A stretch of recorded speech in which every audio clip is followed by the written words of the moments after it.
Hello, my lovely viewers. Who's ready for a story time? A really great story time about the time I almost got arrested. Funny story. Wait, have I told this one before? Wait, let me check. I have not told this story. I've forgotten what I've done on this channel, so I had to check that first. So, a few years ago, it was 2019, 2020? 2020.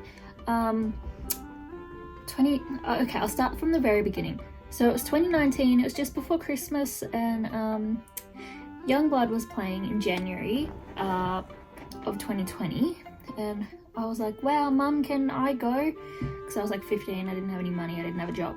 So she buys me tickets to see Youngblood. Me and my dad were gonna go. He took us down there, but it ended up being me, my cousin, Kobe, my older cousin, Dale, and my dad. So we all drove down to Sydney. The car we were gonna take, Mum's car, the air conditioner broke when we hit a kangaroo. Fun. So we couldn't take her car because it was the middle of summer, and do you know how awful the heat is in summer here with no aircon in a car on the highway for 5 hours? It's not great. So we ended up talking to my cousin, my other cousin, and he's like, yep, you can take the new car that I just got. It's got working aircon, everything's fine. So we ended up taking that car. It was great. The trip down was perfect. Me and my cousin, Dad dropped us at the hotel, and my dad took my older cousin Dale to his mate's place, because we were just dropping him to Sydney, and then Dad was coming back, and then we were going home the next day. So me and Kobe went to the concert. It was great. Perfect night. Wouldn't change a thing. And we get back to the hotel. Again, everything is fine. Dad came and picked us up in the car. It was all good. Nothing happened. So we go home the next day. We pack up the car. We get out of the hell that is Sydney. If you know Sydney, you'll know it's insane. So that's fine. We're on the way home. We're driving along. We get about 3 hours into our trip. Yeah, because we got to Taree.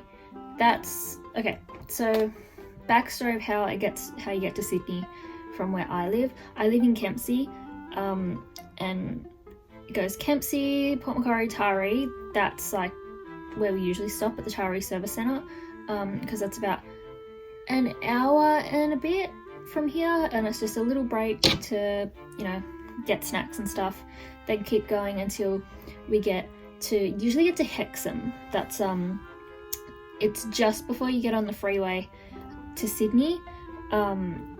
It's sort of the last little town, not town, it's more like a city, kind of like a city. That's besides the point. And then you get on the freeway, and then it takes about 2 hours to get from Sydney from there. So we've made it through Hexham. Everything's fine.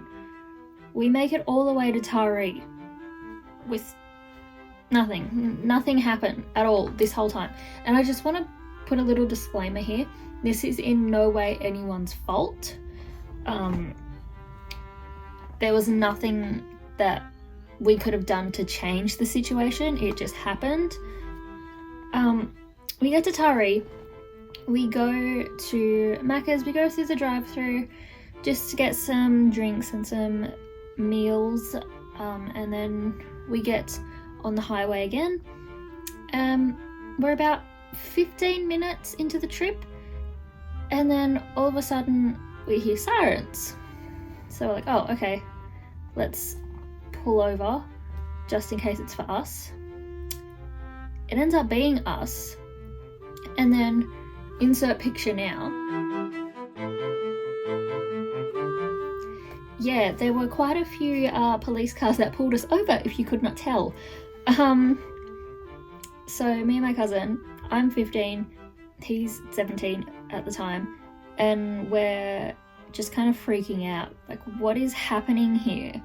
Why are there so many police cars?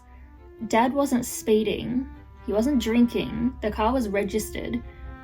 Everything was fine. I don't understand. So the police officer comes up to the window and he's like, "Can I see your license, please?" Dad says, "Okay, here's my license." And the police officer says, "Whose car is this?" And we said, it's my cousin's, it's my dad's nephew's car.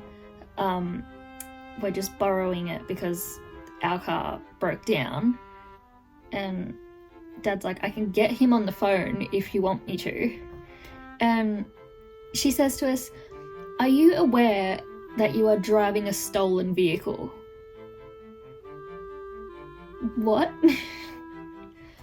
And Dad's like, "Excuse me? I'm borrowing it from my nephew. I can get him on the phone now. We organised this." And she's like, "I need you to step out of the vehicle, please."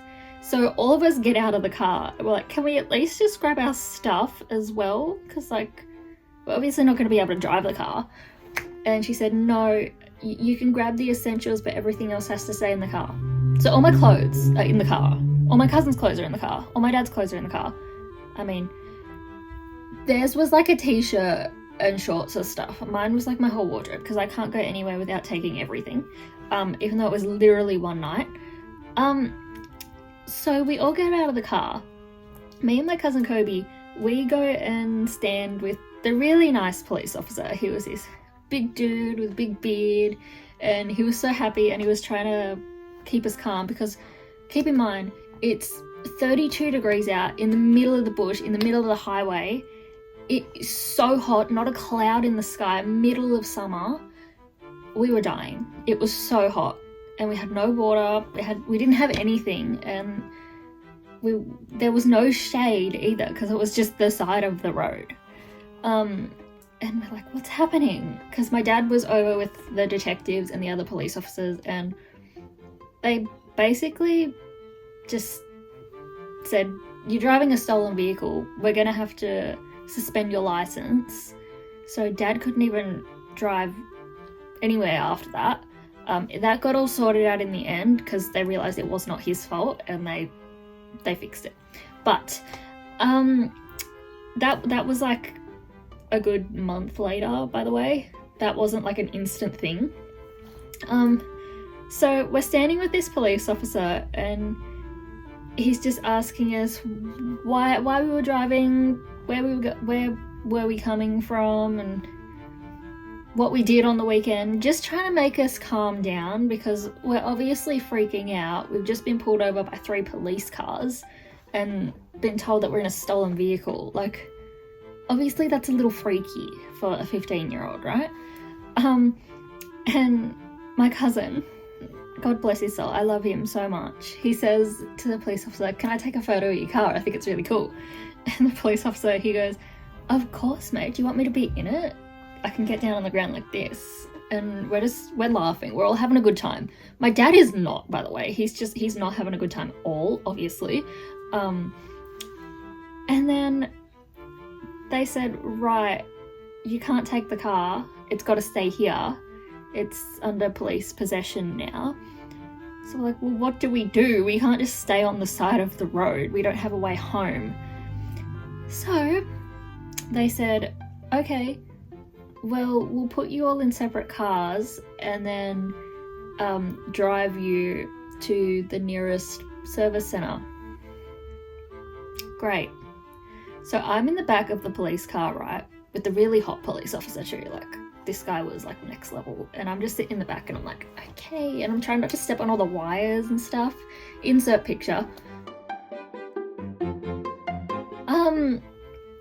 That was an experience. It's very surreal to think about and to talk about. Do you want to know the reason why the car was reported stolen? Because I know why. I didn't find out until much later. So, firstly, so they dropped us at the service centre, and like I'm not even kidding. We like it was not there. The service center just didn't exist. Like, we were literally in the middle of nowhere in this big abandoned cul-de-sac. There was literally nothing there. Like, I don't understand. Why would they not drop us somewhere normal? I mean, the next service center was like a good 45 minutes away, but still, like, there were no bathrooms, there was no water, we were in the middle of nowhere. We had to wait for my mum to drive in the car with no aircon all the way to Taree, pretty much. I ran out of storage again. Okay, back to where I was up to. So my mum, she came and got us, and that was all well and good. We were all dying because it was like suffocatingly hot. I'll insert a video of what the side of the road looked like at this time when this was before we got pulled over, as you can see now.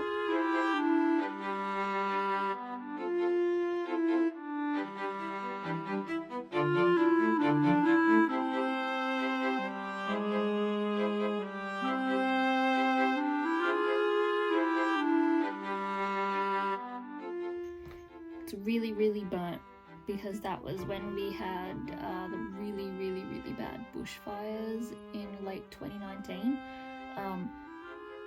So we were having a really, really, really hot summer. There were fires everywhere, and it just smelled like smoke the whole time. So we were also suffocating from that. So that's so great.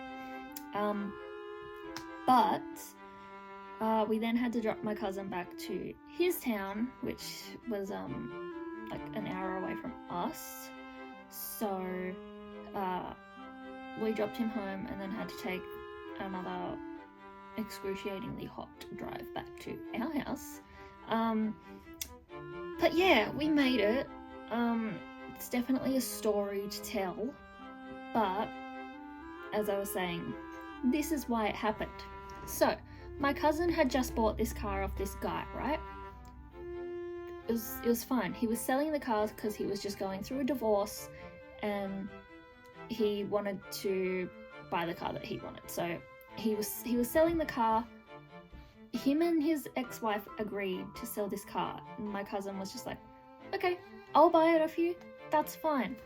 So he did, and he got the car registered in his name. Everything's all well and good. He's had the car for a few weeks now. We borrow it, obviously. But then, unbeknownst to anyone else, the ex-wife decided to file a police report for a stolen car because apparently she didn't give consent to him selling the car. So, that's what happened. That woman doesn't realise how bad she screwed everyone over. It wasn't just her ex-husband. It was my dad, because he lost his licence for a good month by literally not doing anything wrong. And that's when they ended up giving him his licence back once the ex-wife came out and said, I just did it to get back at my ex-husband. What?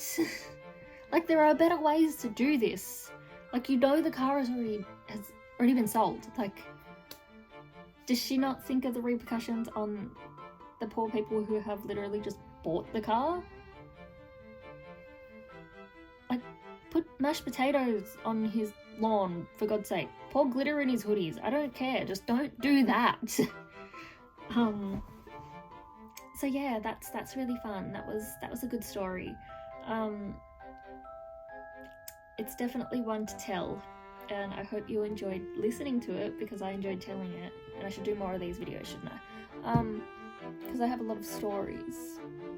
Like the time I went to America. You've never heard that one before. I keep forgetting that that's like a really good story time because there was so much drama, but that's a video for another time. Just don't let me forget. So, alright then, my lovely